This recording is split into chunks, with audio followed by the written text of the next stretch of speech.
야곱의 가족사를 통해서 참된 복이 무엇인가 하는 부분들을 생각해 보고 있습니다. 참된 복이라고 하는 것은 첫 번째, 하나님을 갈망하는 것이다 라는 말씀을 드렸습니다. 사람들은 세상에 어떤 것을 기대하지 하나님을 기대하지 않습니다. 세상 사람들은 세상에서 주어질 무엇에 관심하지 하나님 주실 복에 대해서는 별로 관심하지를 않습니다. 때로는 성도 가운데에도 그런 모습을 보이는 안타까운 경우가 있는데, 우리 성도들은 무엇보다도 하나님 갈망해야 될 줄로 믿습니다. 무엇보다도 하나님께서 주실 복을 갈망하셔야 됩니다. 복이라고 하는 것은 내가 쟁취하는 것이 아닙니다. 내가 얻어내는 것이 아닙니다. 우리가 하나님을 갈망할 때, 하나님을 구할 때 하나님께로부터 주어지는 선물임을 꼭 기억하시고 하나님을 먼저 갈망하시는 저와 여러분 꼭 되시기를 주님의 이름으로 축복합니다. 자, 두 번째 참된 복은 하나님의 음성을 듣는 것이다 라는 말씀을 지난 시간에 드렸습니다. 아버지를 속이려고 하는 야곱에게 하나님께서 이삭의 입을 통해서 말씀하시기를, 아들아 네가 누구냐라고 물으셨습니다. 예, 저 야곱입니다 라고 대답을 해야 되는데 저 에서입니다 라고 아버지를 속였습니다. 하나님이 한 번 더 기회를 주셨죠. 그의 몸에 손을 대셨습니다. 이것은 죄의 자리에서 멈추게 하시려는 하나님의 음성이었습니다. 하나님의 간절함이셨습니다.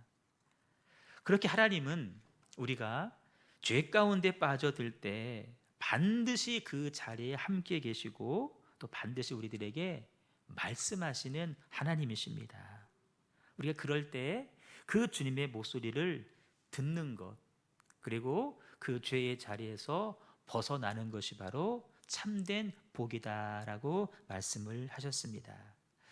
자, 본문을 통해서 세 번째 참된 복의 의미를 생각해 보는데, 말씀드린 대로 죄의 자리에 선 야곱에게 하나님께서 이삭의 입을 통해서 대신 말씀하셨습니다. 내 아들아 너는 누구냐라고 물으셨습니다.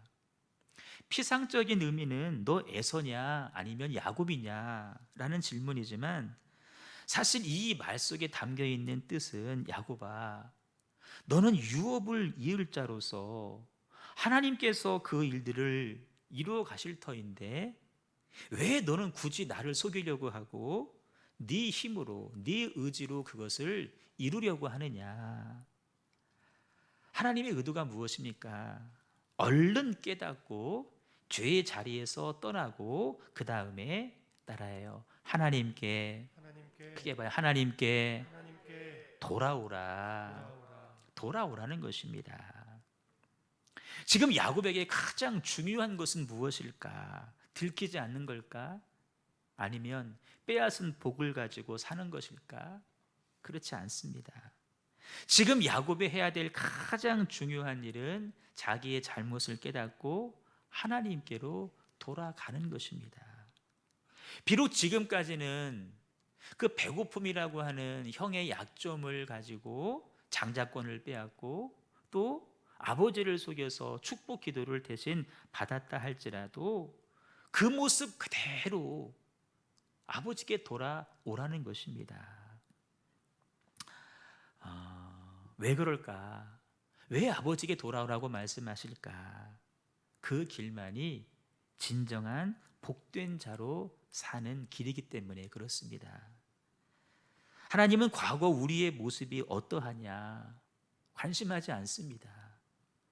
이제까지 네가 무슨 죄를 짓고 살았느냐 그거 상관하지 않습니다.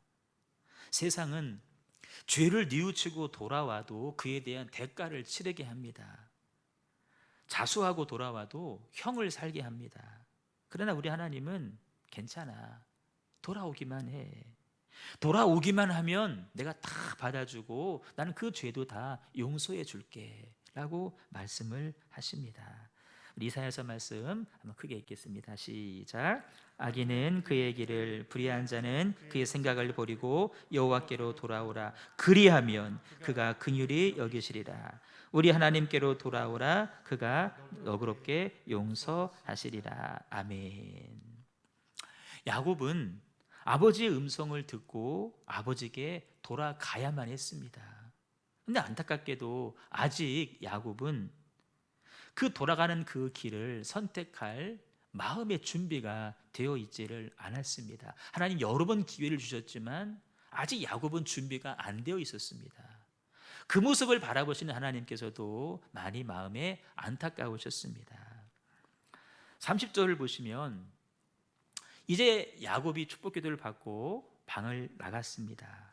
근데 마침 영화 속 드라마 한 장면처럼 야곱이 그 자리를 뜨자마자 큰아들 에서가 사냥해서 잡은 짐승을 가지고 음식을 만들어서 아버지 방에 축복기도를 받으러 들어오는 것입니다. 순간 이삭은 뭔가 지금 이상한 일이 벌어지고 있다라는 느낌을 갖게 됩니다. 놀란 목소리로 묻기를 너는 누구냐? 라고 묻습니다.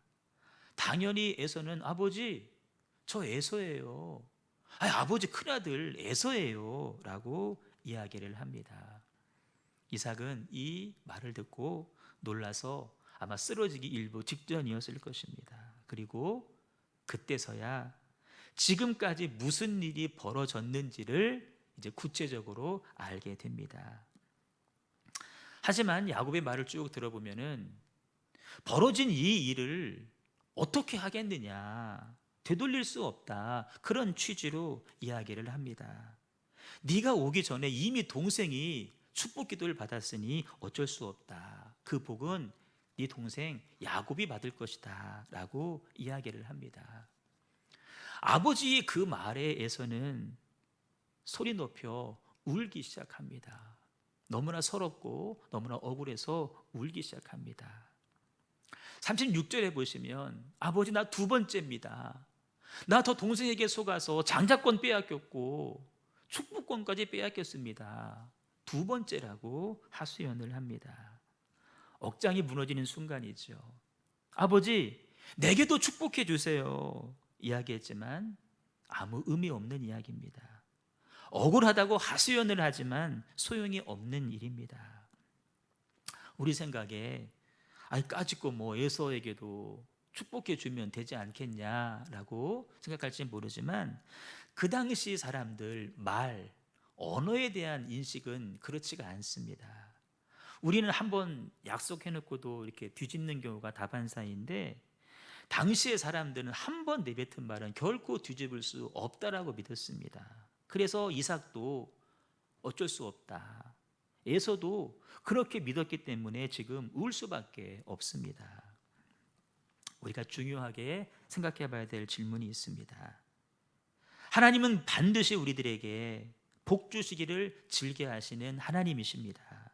그런데 복을 받을 기회가 나에게 항상 있는 것은 아니라고 하는 사실입니다.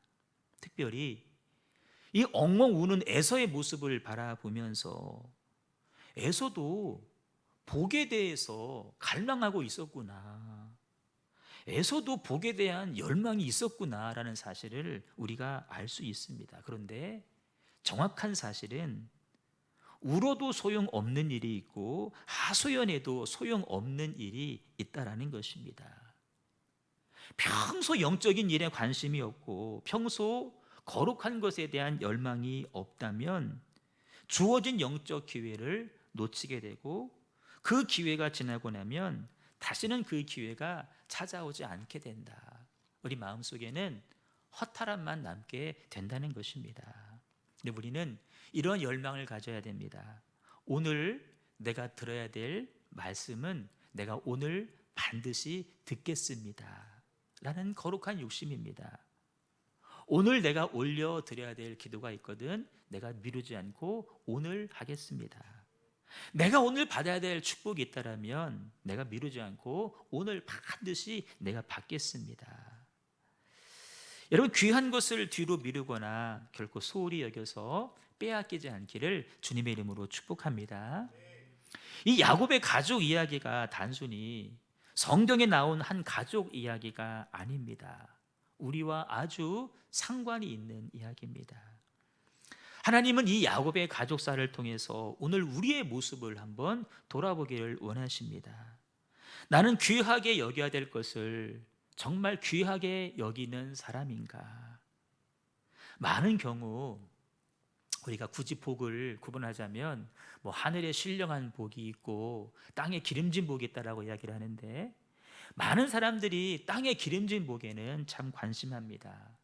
그러나 하늘의 신령한 복에 대해서는 소홀히 여길 때가 많이 있습니다.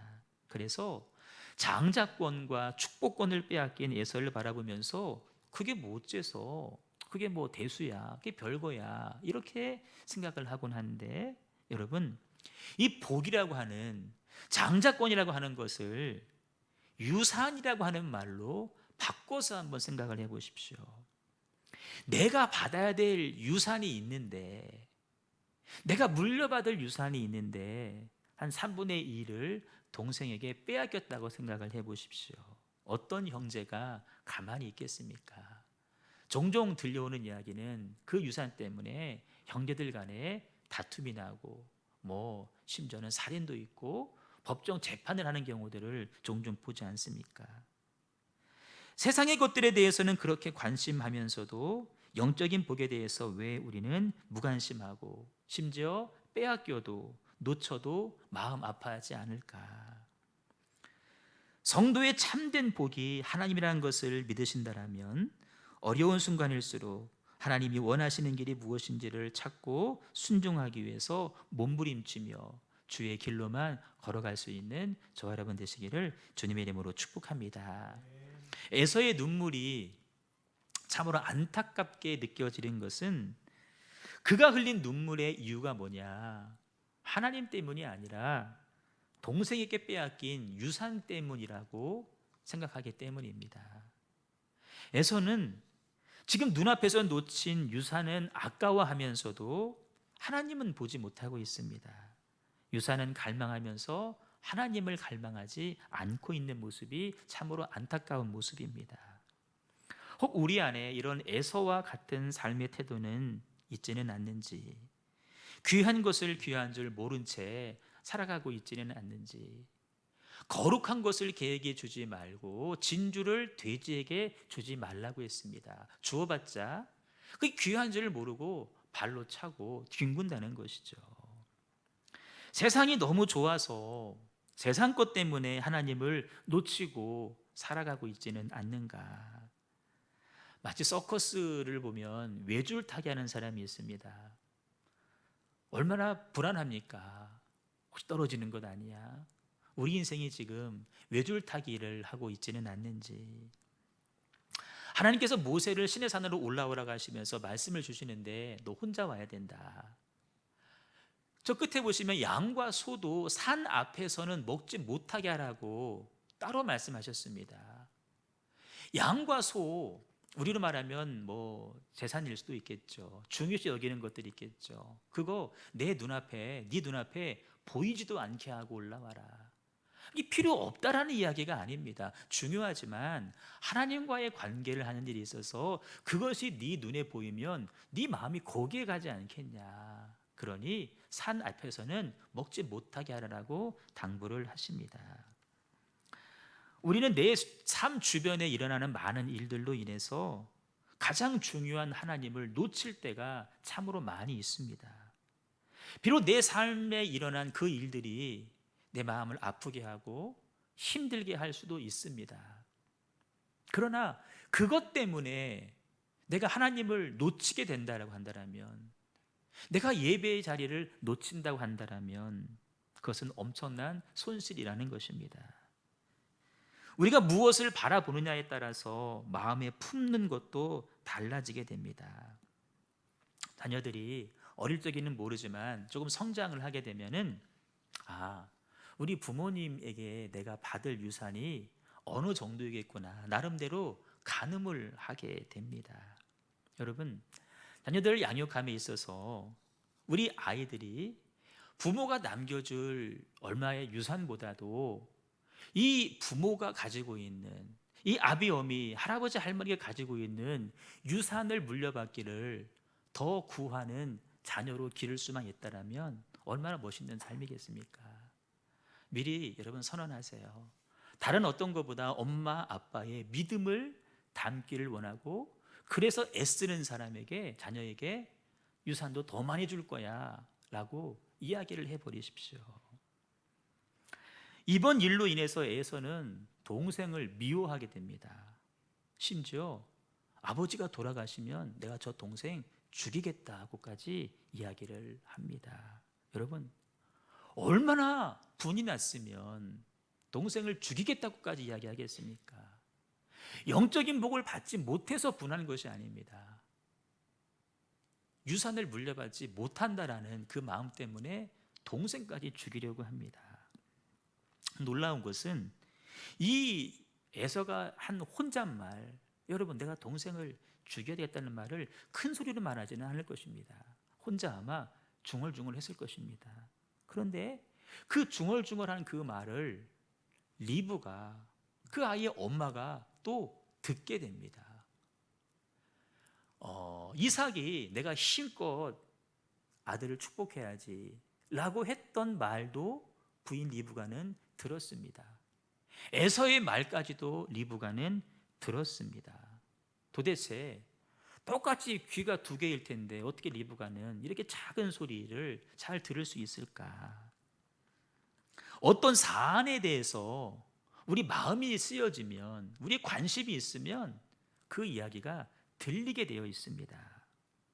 반대로 마음에 없는 것은 아무리 말해도 듣지를 않습니다. 듣지 않으려고 합니다. 이런저런 일들로 예를 들면 대화를 나눌 때가 있죠. 그것이 아니라고 이렇게 누누이 이야기해줘도 이미 그것에 말에는 관심이 없기 때문에 듣지를 않습니다. 그러다가도 관심이 있는 것에 대해서는 아주 민감하게 듣고 촉각을 세우고 예의주시하게 되죠. 여러분, 만약에 리브가의 마음이 하나님에게 가 있었다고 한다면 리브가는 하나님의 음성을 들었을 것입니다. 그러나 안타깝게도 리브가의 마음은 하나님이 아니라 땅의 것에 집중해 있었습니다. 그래서 하나님의 음성은 놓치고 땅의 소리에만 귀를 기울일 수밖에 없었습니다. 오늘 저와 여러분의 초점이, 시선이 어디에 가 있는지 한번 생각해 보자는 것입니다. 우리의 관심이 하늘에 있으면 우리는 하늘의 음성에 귀를 기울이고 또 듣게 될 것입니다. 근데 반대이면 땅의 것에만 마음을 빼앗기고 땅의 소리만 듣게 될 것입니다.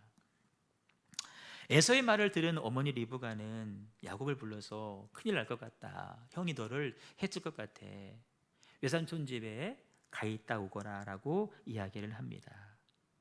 결국 그 뒤로 야곱은 도망자의 신세가 되고 마는데 외삼촌 집에서 20년간 속는 인생을 살게 됩니다.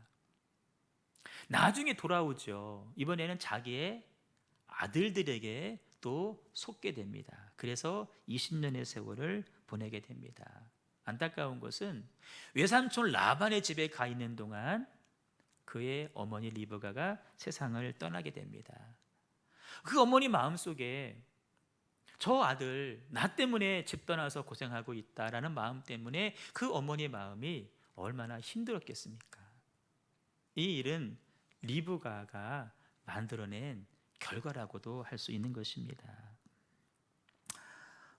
성경에서는 말씀하기를 자녀들은 어차피 부모의 품을 떠날 것이다라고 말씀하시고, 결혼에 대해서 말씀하시면서 부모의 품을 떠나서 둘이 한 몸이 되어라. 첫 번째는 부모의 품을 떠나는 것이 첫 번째입니다. 어차피 떠날 인생입니다. 그렇지만 여러분, 함께 하는 동안에는 친밀한 관계를 유지해야 되지 않겠습니까? 그런데 그것이 때로는 깨어질 경우가 많이 있습니다. 왜 그럴까? 내가 하나님과의 어떤 친밀한 영적인 관계가 있을 때에 자녀와의 관계도 친밀해질 수가 있다라는 것입니다. 부모된 우리가 참 잘해야 되는 것이, 내가 하나님과의 관계에 바로 서 있을 때 나에게 허락한 자녀와의 관계도 좋다는 것이죠. 근데 리브가는 그렇게 하지를 못했습니다. 그렇기 때문에 아들 야곱이 집을 떠나야 됐고 자기 생전에 다시 돌아오지 못하게 되었습니다. 그 선택의 결과는 스스로 책임을 져야 되는 것입니다. 하나님의 음성을 듣지 않고 하나님의 계획이 아닌 자기의 계획대로 일을 추진했을 때 그 책임은 다른 사람이 져주는 것이 아니라 내가 지는 것입니다. 그렇게 볼 때 구약의 탕자입니다. 야곱은. 우리는 이 야곱의 삶을 바라보시면서 우리 자신을 보셔야 됩니다. 야곱이 다시 하나님 앞으로 돌아오기까지 아주 먼 길을 돌아야만 했습니다. 그토록 복을 갈망했던 그의 인생이 왜 그렇게 고생스러운 삶을 살아야 됐을까? 과연 야곱이 구한 것이 성경이 말하고 있는 진정한 복이었을까? 그렇지 않습니다. 아니, 행여 그가 정말 영원하고 좋은 것을 분별할 줄 알았다 할지라도 잘못된 방법으로 취한 것은 하나님 허락하신 평생의 복이 될 수 없다라는 것입니다. 우리의 신앙생활 그렇게 열심히 했는데 왜 많은 부분에서 이렇게 아픔을 안고 살아갈까? 어떤 경우는 그 결론이 너무 좋지 않을 때도 보게 됩니다. 왜 그랬을까? 참된 복이 아니라 다른 복을 우리가 구하고 살았기 때문이 아닐까? 아니, 참된 복을 구했다 할지라도 잘못된 방식으로 우리가 구하고 살았지는 않았을까? 조심스럽게 생각을 해보는 것입니다. 성경은 야곱의 도피 생활을 통해서 우리가 돌아가야 될 곳이 어디인지를 분명하게 말씀해 주고 있습니다. 죄를 지을 때는 다른 곳으로 도망가거나 다른 곳으로 숨어서는 안 됩니다. 인생에 환란이 있고 인생에 시련이 있고 인생에 실패가 있을 때 다른 곳으로 피하시면 결코 안 됩니다. 주님께 돌아가야 됩니다. 우리는 죄를 짓고 자꾸만 숨으려고 하는 속성이 있습니다. 죄는 우리를 하나님으로부터 멀어지게 만듭니다. 그러나 하나님께로부터 멀어지는 것 그 자체가 죄입니다. 신앙은 하나님께로 돌아가는 것입니다. 우리를 부르시는 주님의 음성을 듣고 다시금 주님께 돌아가는 것입니다. 신약 성경에도 탕자가 나옵니다. 아버지 살아계신데 아버지 유산을 미리 받아서 집을 나갔습니다. 돈 다 썼습니다. 허랑방탕했습니다. 망했습니다. 그러나 그가 잘한 것 하나가 있습니다. 자기 집에 있는 아버지를 기억한 것입니다. 염치가 없습니다. 아버지, 저 아들 아닙니다. 종으로 써주세요. 근데 아버지는 그 말이 들리지 않습니다. 돌아온 것 자체가 너무나 귀합니다. 아들이 돌아올 때 입을 맞췄다 그랬죠. 어쩌면 아버지 죄송해요, 죄송해요. 그 말을 할 때 그 아들이 얼마나 힘들었겠습니까? 그 말할 아들의 그 조그마한 힘듦도 아버지는 겪게 하고 싶지 않습니다. 그래서 입을 맞춰버립니다. 아무 말도 못하게 합니다. 그리고 그에게 반지를 끼워주죠. 아들의 신분이 회복되어졌다. 새 옷을 입혀줍니다. 새 신발을 신겨줍니다. 그리고 살찐 송아지를 잡아서 잔치까지 벌여주게 됩니다. 전혀 기대하지 않았던 아버지의 환대가 아들에게 주었습니다. 하나님은 돌아온 자를 아들로 품어주시는 하나님이십니다. 야곱이 자기의 인생을 통해서 깨달은 것은 하나님께 돌아가는 것, 그분 앞에 더 가까이 나가는 것이 복이라는 사실을 그 인생 말년에 알게 됩니다. 정리하면 참된 복의 세 번째는 하나님께 돌아가는 것입니다. 여러분, 도망가면 갈수록 우리 안에는 평안이 사라집니다. 대신 두려움이 찾아오게 됩니다. 혹시 인생 가운데 넘어지고 쓰러질 때가 분명히 있을 것입니다. 그때 도망치고 숨는 것이 아니라 주님께 달려가시는 저와 여러분 되시기를 주님의 이름으로 축복합니다. 거기에는 평안이 있고 안식이 있고 참 기쁨이 있습니다. 참된 쉼이 아버지에게 있습니다. 하나님 안에 거하지 않는 사람은 계속해서 무엇인가를 갈망하고 찾으려고 합니다. 만족함은 누리고 싶은데 그 만족을 다른 것에서 찾으려고 합니다. 사람에게 어떤 향락을 통해서 나 외롭다고. 여러분, 하나님을 떠난 사람은 그 어디를 가도 외로울 수밖에 없습니다. 만족함이 없습니다. 세상을 다 얻는다 해도 세상은 결코 우리에게 충분하지 않습니다. 앞으로도 충분하지 않을 것이고 이미 과거에도 충분하지 않았습니다. 오직 하나님을 만날 때 우리의 갈망은 넘침이 될 것이고 아무것도 없는 자 같으나 모든 것을 가진 자라는 영적인 부유함을 누리게 될 것입니다. 여러분, 물질과 명예, 손에 쥐는 것이 복이 아니라 주님만이 우리의 참된 복임을 기억하시고 복의 주인이신 하나님 앞에 돌아가시는 저 여러분 꼭 되시기를 주님의 이름으로 축복합니다. 우리 찬양하도록 하겠습니다. 주님 안에 있는 자들은 세상의 어떤 기준에는 모자랄지 모르지만 그 마음 깊은 곳에서 우러나는 영혼의 만족함이 있습니다.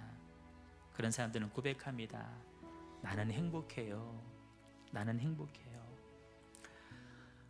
과거에 해결되지 않은 상처 끌어안고 그것 때문에 원통해야 할 이유도 없습니다. 우리와 함께 하시는 하나님을 기억하고 다시 그분에게 돌아갈 때만이 참된 평안이 주어질 것입니다. 오늘 나는 행복해요라는 찬양을 주님께 올려드릴 텐데 이 찬양 가운데 우리 그 고백이 다시 한번 올려줄 수 있기를 소망합니다. 우리 마음을 다해 찬양했으면 좋겠습니다.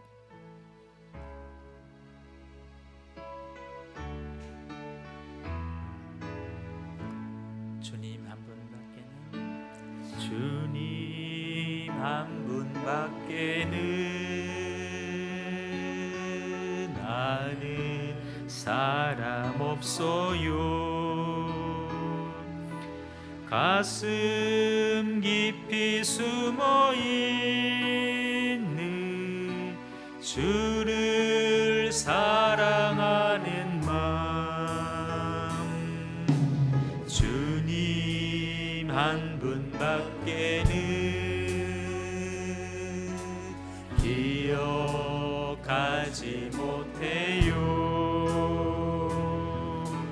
처음 주를 만난 그날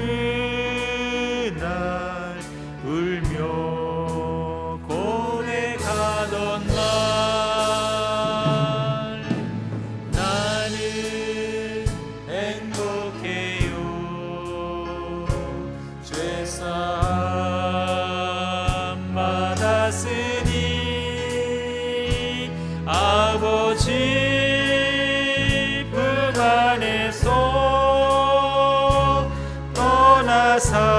살기 싫어요.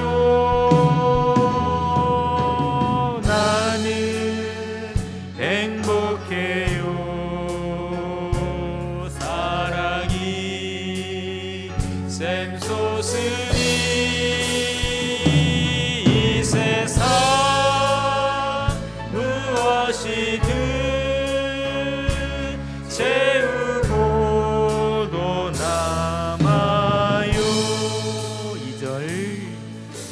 주님 한 분밖에는 사랑할이 없어요. 작은 가슴 뜨거울게 주님 비가 흘려요. 주님 한 분밖에는 약속하니 없어요.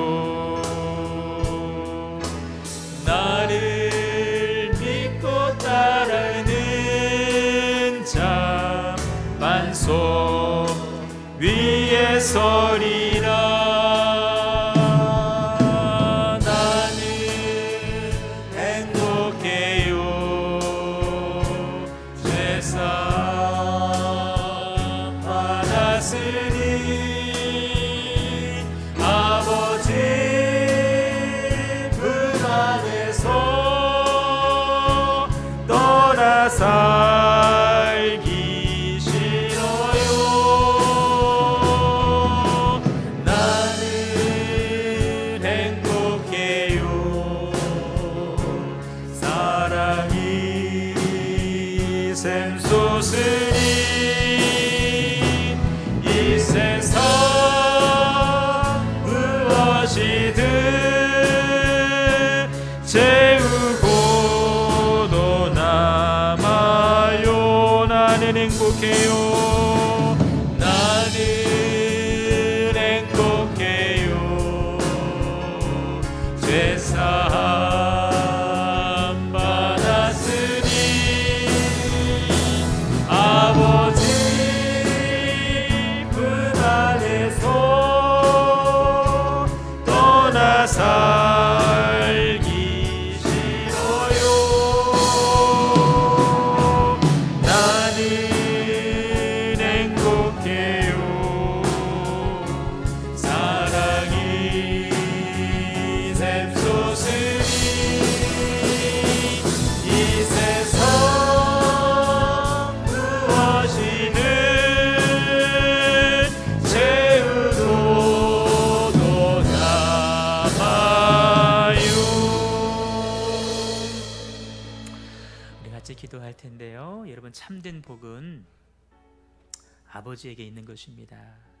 아버지를 갈망하는 것이 첫째 복이고, 우리를 멈춰 세우시는 하나님의 음성을 듣는 것이 복이고, 다시 아버지께로 돌아가서 모든 죄 허물들을 다 사함받고 그분이 허락하시는 생명과 평안으로 충만해지는 것이 바로 참된 복입니다. 결코 세상에서는 얻을 수 없는 것입니다.